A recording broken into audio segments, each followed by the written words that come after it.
Niamey, dans la dynamique de la montée en puissance de la force unifiée AES, et ce, selon la volonté politique des présidents Ibrahim Traoré du Burkina Faso, Assimi Goïta du Mali et Abdraman Tchani du Niger. Cette réunion du comité des chefs d'état-major de la Confédération des États du Sahel, à laquelle prend part le chef d'état-major général des armées du Burkina Faso, le général de brigade Moussa Diallo, se veut une étape cruciale dans la consolidation de la souveraineté sécuritaire dans l'espace confédéral. La Confédération des États du Sahel est bien plus qu'un pacte de coopération. Elle est l'expression d'une volonté commune de reprendre en main notre souveraineté, notre sécurité et notre destinée.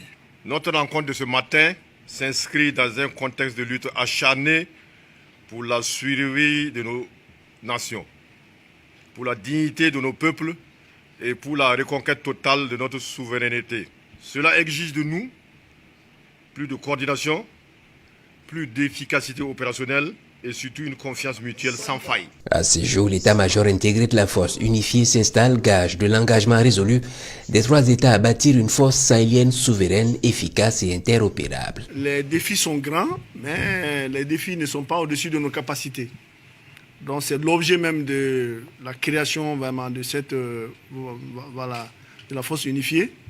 Donc nous allons toujours continuer à travailler pour que vraiment défendre notre espace. Plusieurs résolutions phares découlent de cette réunion de 24 heures, résolutions en lien avec notamment la désignation du commandant de la force unifiée et de son adjoint, l'organisation d'une formation sur la planification opérationnelle du niveau opératif au profit du personnel de l'EMI, la tenue d'un atelier d'examen et de validation de la stratégie de communication de la force unifiée AES.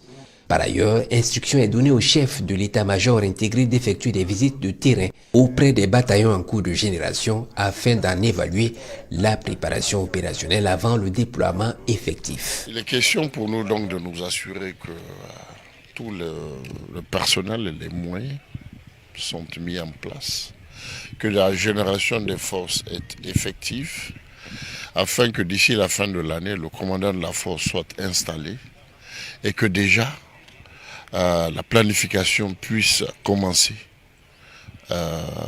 quant aux opérations conjointes à mener dans les différents fuseaux. Le processus d'opérationnalisation de la force unifiée AES étant évalué, cap est mis sur le terrain pour toucher du doigt les conditions de vie et de travail de l'état-major intégré déployé depuis maintenant 2 mois.